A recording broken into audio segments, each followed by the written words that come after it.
We're 2 months into the season, and you guys have more questions than ever. Let's dive into a mega episode of Fanmail Friday. You are Locked On Yankees, your daily New York Yankees podcast. Part of the Locked On Podcast Network, your team every day.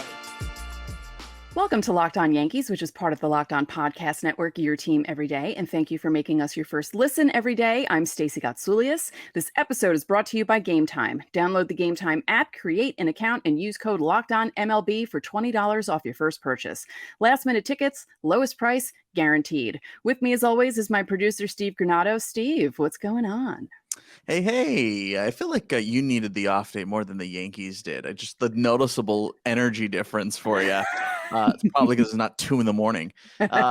Anyway, hey, we got to preview the Dodgers series. Of course, the Yankees are at Chavez Ravine over the weekend starting tonight. So we're going to talk about that, get you some hot, cold heating up and everything that you could want before that series starts. We have fan questions, a whole bunch of them. You guys sent in a bunch this week. So we're going to spend a whole chunk of time answering various questions, from personal questions about us, as well as, of course, Yankees questions, roster questions, things like that, and some baseball questions, just generic baseball stuff. But first, Stacey, a lot of roster moves. As we anticipated, maybe not all coming at once, but here are the roster moves. Quickly, wanted to chat about this, the big news of the day here heading into play on Friday. This is coming from Thursday. Yankees PR tweeting out, following last night's game, that's Wednesday night's game, the Yankees optioned Oswaldo Cabrera, Franchy Cordero, and Matt Krook to Scranton Wilkes-Barre, and then the corresponding moves for that, the Yankees made the following roster moves: returned from rehab and reinstated infielder Josh Donaldson, and Giancarlo Stanton from the 10-day injured list returned from rehab and reinstated Tommy Kahnle from the 60-day, and then transferred Carlos Rodon to the 60-day injured list. So a whole slew of roster moves, Stacey. Let's start up the top here. We just talked about Oswaldo Cabrera. Are you surprised that the Yankees sent him down for the first time, as a matter of fact, that they have sent him down? Yes and no. I'm surprised that they actually did it, but not surprised by the way he was playing. And it seemed like a move that needed to be done. But I'm pleasantly surprised with some of the moves the Yankees have made so far this season. But yeah, I'm not really that surprised. Yeah, I mean, with IKF swinging it the way he is, that seemed to be the likely candidate. Franchy Cordero, of course, goes down. Poor Matt Krook. Feel bad for Matt Krook. No. Called up, did not make his debut. So he goes back to the Rail Riders. Of course, Donaldson, Stanton, and Kahnle all back. The Carlos Rodon, let's start with Carlos Rodon there. So we learned, full disclosure, we also learned how this works. There are a lot of weird rules when it comes to 60 days and just these kinds of transactions. So Rodon going on to the 60-day does not start the clock over. So it just, if you put him on the 60-day, you can retro that to whenever you like. So he's at 60. So now the Yankees can just, whenever they feel like it, bring him back. They made that move to open a 40-man spot in order to get Kahnle, Donaldson, and Stanton back on officially. So they are now at 46 men on the 40-man roster currently. How can they do that? Well, 6 of those 46 are on the 60-day IL, meaning they do not take a 40-man spot. So when Rodon comes back, the Yankees will have to make a 40-man move, meaning someone has to be DFA'd at that time. Yeah. So that's how that all shakes out. But yeah, I mean, Stanton and Donaldson coming back, that's, I mean, a welcome sight. Yeah, it really is. I always say it. It's so much better to see those two big, huge dudes in the lineup there facing off against pitchers, because my God, I can't even imagine what it's like for a pitcher to face someone who's 6'7" and then followed by someone who's 6'6" and just as big. Like that can't be fun. And hits the, crap out of the ball. I mean, I remember when he first came to the Yankees and he said, "I feel sorry for the baseballs." And yeah. I think he just wanted to really return for this Dodgers series so he can try and hit it out of Chavez Ravine again. Yeah.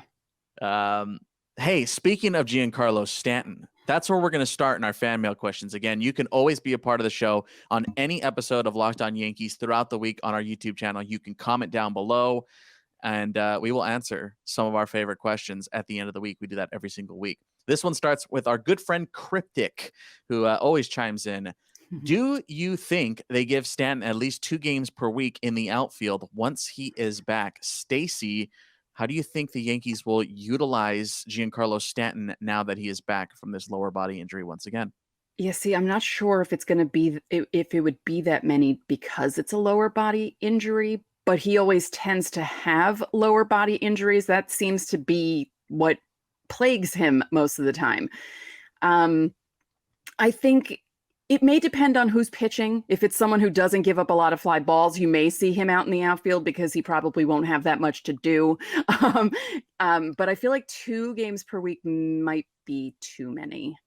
Wow, that's surprising. I thought he would be right back in the saddle again. I mean, I don't know how they're planning on using him, but Yeah, like how maybe at much first caution are it they won't be. taking? Yeah, like I think they might be taking some caution for the first couple of weeks, maybe. Because again, you don't Yeah, want him to whatever do anything arbitrary with that number. hamstring is, it's always a hamstring or a quad or a calf that he hurts, and God forbid he does it in the outfield. Yeah. My thoughts on lower body injuries, anything down there, I just go, oh, why run when you can trot? Right. So maybe that's the strategy for Giancarlo Stanton. You don't have to run, just try around the bases. Right. Thank you for your question, Cryptic. This next one, Stacey's coming from Space Ghost 4474. Do you see the Yankees sending Volpe down to Triple-A at this time, or do you think they're going to stay patient with him? We got a couple of people asking this, so I just picked one, threw a dart at the board here and picked one. So I know there are multiple questions about Anthony Volpe here, so I saw it. Don't worry. Again, I read every single comment. So I say this again. Watch what you say. So here's my thoughts on Volpe. I think it's pretty clear the Yankees aren't willing to give up on him quickly. Yeah. I think he has a longer leash than other players in relative similar situations. I mean, there's obviously not a regular rookie starting every day for the Yankees outside of Anthony Volpe, but I think they're giving him more leeway. I don't want to say than they should, but maybe more than people might think. Right. And I think we talked about this again with Oswaldo Cabrera the other day, talking about how, they wanted him, Volpe being developed at the major league level, right? Because Volpe did not play a lot of Triple-A last year. He played like 20-something games with us last year. So I'm not super surprised the leash is longer on Anthony Volpe.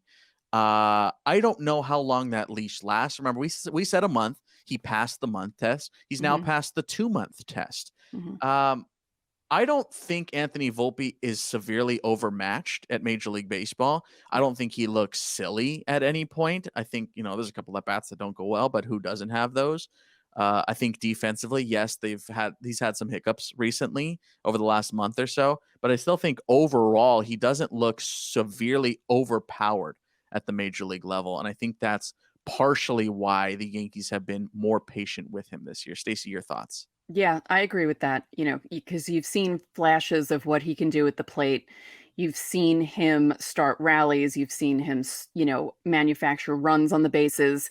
And I'm glad that they're not being too quick to say, oh, we have to send him down and develop him more. Because as you said in the Oswaldo segment, when they said to Volpe, we think you can develop with us. Like, this is where you're going to be doing this. And I like that they're giving him a chance. And I think I agree with them where they give him a day off every once in a while when it seems like he really needs one. And I like the patience they're showing with him. I really do. And I feel like, these are just growing pains. He's, again, didn't, like you said, barely played in Triple-A, and he doesn't look overmatched at all.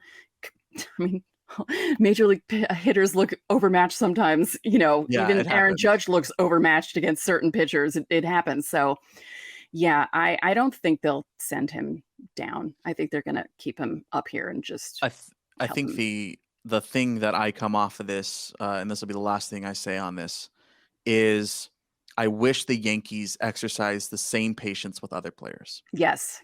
I wish they did with Estevan Florial. I wish they would give Oswald Peraza more of a chance. I feel like he did not get a fair shake last year. And we just talked about Matt Krook. You're telling me you couldn't find a spot for Matt Krook over the last couple of days? Yeah. Yeah, I think you let these guys prove themselves. Baseball is always about the long game and not about the short term, right? Mhm. So I think that some players deserve that opportunity. And again, I'm looking at Florial and I'm looking at Miguel Andujar. Really, I feel like the Yankees mistreated him last season. Mhm. Anyway, more questions when we come back. Of course, as always, you can drop them in the comment section here on our YouTube channel. You can catch the Dodger series beginning tonight. More late night baseball out on the West Coast from Chavez Ravine. That's on Sirius XM as always. Coming up, more of your questions.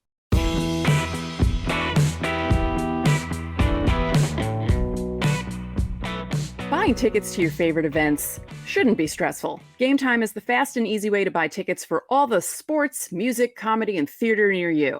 Steve's been using it this season, and he loves it. So if it's good enough for him, it's good enough for you. They have killer deals on last-minute tickets and their best price guarantee, so you can stop stressing over the tickets and start getting hyped for the fun you'll have. Game Time also has flash deals and last-minute tickets. It's easy to find and buy tickets for every kind of event in your area, and they even give you the images of the seats so you know exactly what you'll be seeing. With their lowest price guarantee and even event cancellation protection, Game Time is the best place to buy tickets in just a matter of seconds. 2 taps and you're set. Snag the tickets without the stress with Game Time. Download the Game Time app, create an account, and use code LOCKEDONMLB for $20 off your first purchase. Terms apply. Again, that's LOCKEDONMLB for $20 off. Download Game Time today. Last minute tickets, lowest price, guaranteed.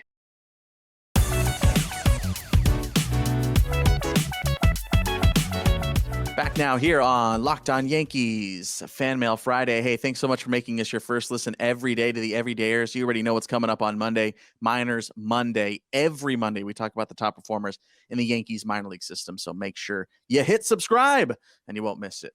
Stacey, let's get back to some of these questions. This is a newcomer. Hey, this is Albert Calabrese, 4349. Do you two have any baseball souvenirs of great personal significance? For me, it's Jason Giambi's bobblehead I got on a game at Lou Gehrig's 100th birthday in 2004. Stacey, do you have any baseball souvenirs of great significance? I still have my ticket stub from Dwight Gooden's no-hitter. And I have the ticket stub from the last game that Cal Ripken Jr. played at Yankee Stadium in 2001. And they had a whole ceremony and they gave us, like a lanyard with, I still have that over there in my room. But yeah, I thought that was really cool. It was after 9/11, everything was pushed back a little bit. And when I realized that we were going to be at the game that was Cal Ripken's last one, I was like, oh, okay, that's cool. Because I started going to games in 1983 when he became a full-time player. So I thought that was cool. Nice. Mm-hmm. I have a digital one from last season. I was at the final game in Pittsburgh to end the season. It was Cardinals Pirates. And I have a video of Albert Pujols' last RBI. Oh, wow. Yeah, that's a cool one. For our YouTube viewers, directly behind me, this is more you asked about personal significance.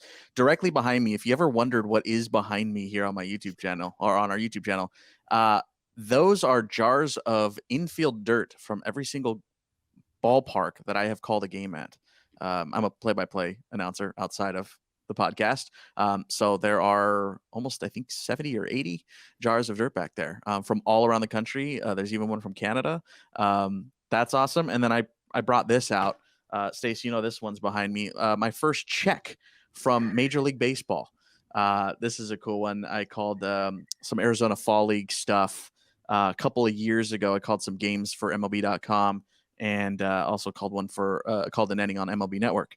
And I have I watched. a check as you watch. Yes. Yep. And I got a check from Major League Baseball from the office of the commissioner. And so that was a mobile deposit.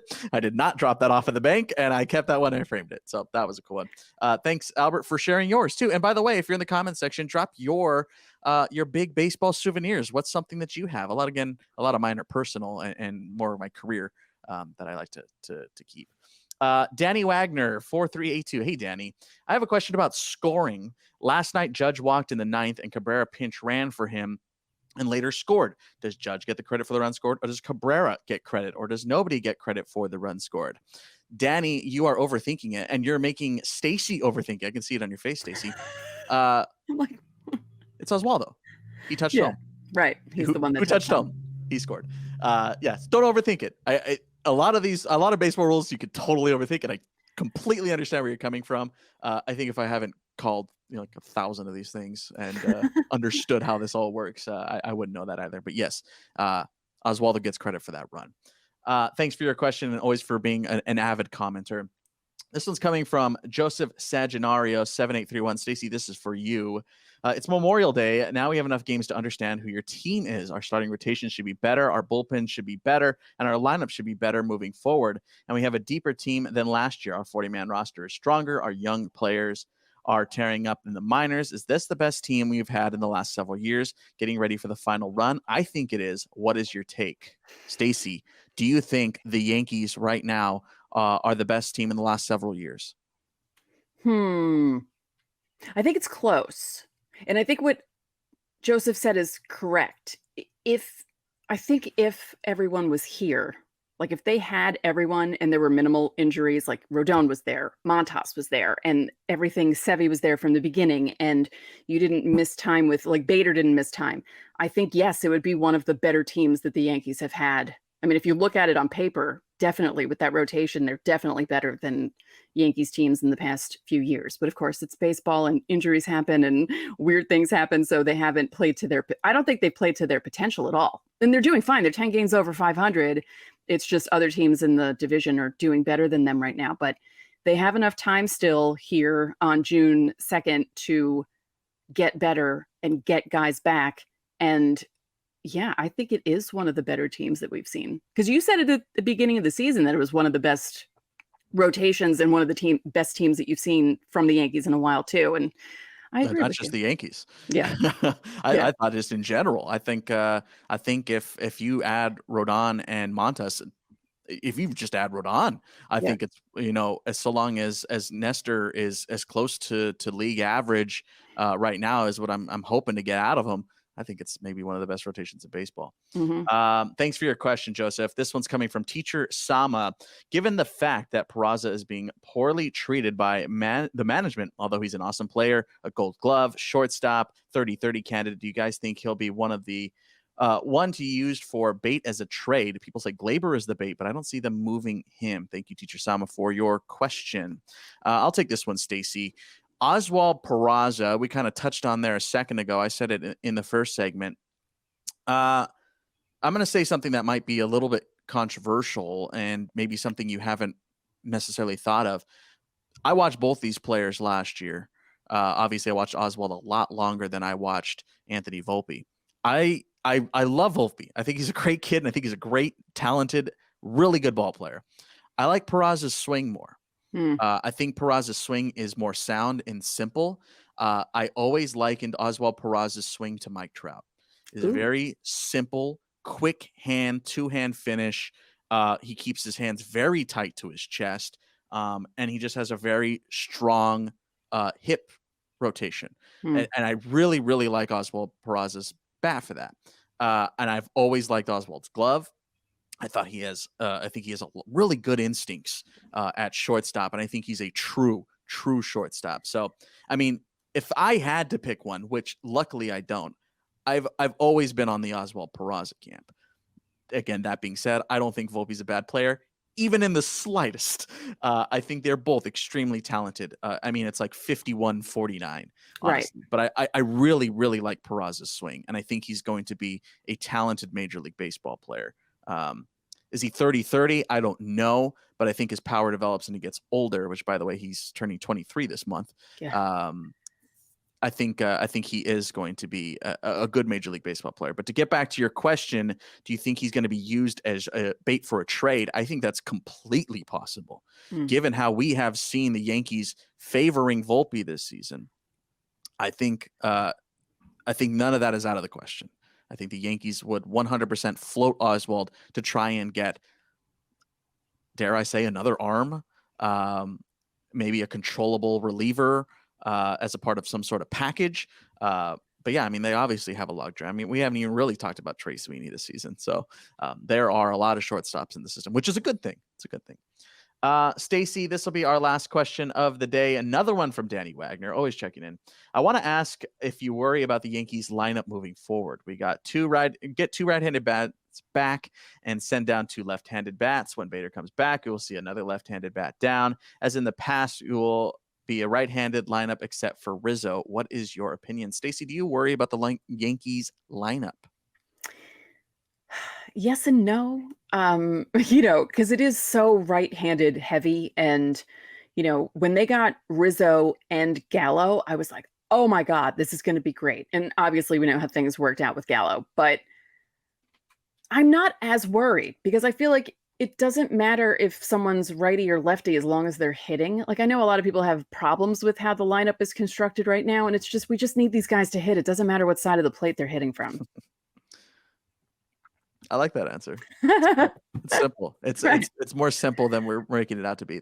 Just like I told you earlier, Danny. Don't overthink it. Don't overthink it. Oswaldo scored. He gets the run. That's how it works. Thanks again, guys, for all your questions this week.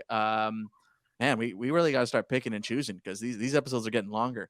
You guys are awesome. Thank you guys so much for being an avid and active community. We really appreciate it. We love that you're a part of the show. You can always drop your questions in the comment section to be a part of Fanmail Friday. Don't forget the Dodgers series starts tonight, 3-game set out at Chavez Ravine, right off of Scully Avenue.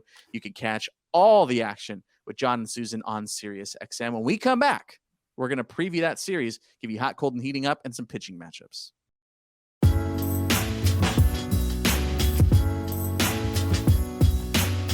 Back here on Locked On Yankees, time for a series preview. Of course, the Yankees in Los Angeles. Stacey, we always start with hot, cold, and heating up. It's the segment taking over the nation. Stacey, this is the most obvious question in the world. Who on the Yankees is hot? Aaron Judge. Really? Yeah. You sure?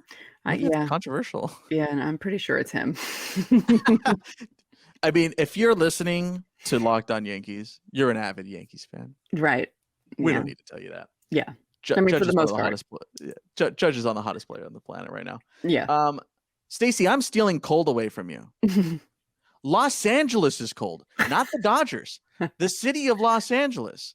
So as I've talked about on a couple of occasions, I live in Anaheim. And so I'm about 30 miles from Dodger Stadium. It's kind of cold here, man. It's June. And look, I know a bunch of East Coasters are going to come at me. Come at me, bro. But for my money, I mean, it's 60 degrees here right now in June. We haven't seen the sun in like 6 days. It's bizarre weather in LA, and it gets cold at night here. Like it dips into the 50s, like low 50s at night here, especially on the top of that mountain. So I'm curious if the ball's going to be flying this weekend in LA because it's not warm. It's not June weather. It's not heating up either, Stacey. There's somebody very important who is heating up right now. Who is it? IKF is heating up. I know people are. It's funny. Some people were mad at his at bat in the 10th inning, but it was just a bad all-around game for the offense. So I'm not going to be mad at him for that at bat because no one did anything in Seattle on Wednesday night. So don't be mad at IKF. He's picking things up and he's doing whatever the Yankees want him to do. And he's being solid at the plate. He said that I think he said he's just swinging when he goes up there now. Like he's not really thinking, he's just swinging. Like, cause he was thinking too much about things and now he's just going up there and trying to do his job. And that's all you can ask for. Yeah, that's great. Mm-hmm. That's great. Pitching matchups here for the weekend. Friday night, Luis Severino versus Clayton Kershaw. Of course, Sevy getting the ball in the opener. Saturday, Garrett Cole versus one of the newer guys on the block here in the LA rotation. Michael Grove gets to start. And then Sunday, Domingo Germán takes on Bobby Miller, who is making his third start of the season in the majors. Just made his debut not too long ago. Stacey, your pick for best matchup of the weekend? I would say tonight, Severino Kershaw, because I feel like it would be a good one. I'm gonna challenge you. I'm gonna say Sunday is the best matchup. What? Ooh. What did Steve just say? Sevy versus Kershaw is not the best matchup. Steve, yesterday you said that Kershaw's curveball is your favorite pitch in the history of baseball. Yes, I did. But I want to see a sleeper of a matchup: Domingo Germán versus Bobby Miller. Bobby Miller, top prospect in the Yankees system. I'm so used to saying in the Yankee system. In the Dodgers system, and Domingo Germán is pitching better. I think Sunday's game is going to be sneaky good.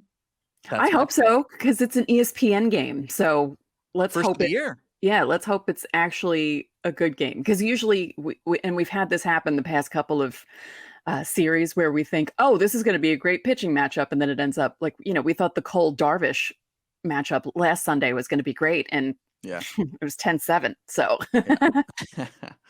speaking of Cole, Stacey, your anticipation for him on Saturday? Cole gives up a bomb to Mookie and to Freeman. No, he gives up one. Let's say he gives up one. For the first time this year, just one? Just one. It's June. It's a new month.